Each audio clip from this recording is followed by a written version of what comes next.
युवा प्रशिक्षणार्थींचं आंदोलन तात्पुरतं स्थगित करण्यात आलं। मुख्यमंत्र्यांच्या सचिवांसोबत चर्चेनंतर आंदोलन स्थगित करण्याचा निर्णय घेण्यात आला। आम्हाला रोजगार मिळाला नाही असं युवा प्रशिक्षणार्थींनी म्हटलेलं आहे। कालचा जो इन्सिडेंट घडला, महिलांवरती लाठीचार्ज झाला, युवकावरती लाठीचार्ज झाला, या सर्व लाठीचार्जची न्यायिक चौकशी व्हावी आणि दोषीवर कठोर कारवाई करावी अशा प्रकारची मागणी पण लिखित स्वरूपात केलेली आहे।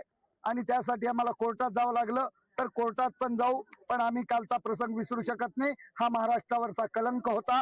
महाराष्ट्र राज्यामध्ये संतांच्या भूमीमध्ये असे प्रकार होता कामा नये, हे याची दक्षता सरकारनं घ्यायला पाहिजे। या पुढील काळामध्ये आम्ही हे आंदोलन अधिक तीव्र करत, महापालिका असेल, जिल्हा परिषद पंचायत समितीच्या आता निवडणुका आहेत, या काळामध्ये सरकारला फिरणं मुश्किल करू, सगळ्यांना प्रश्नाचा भडीमार करू।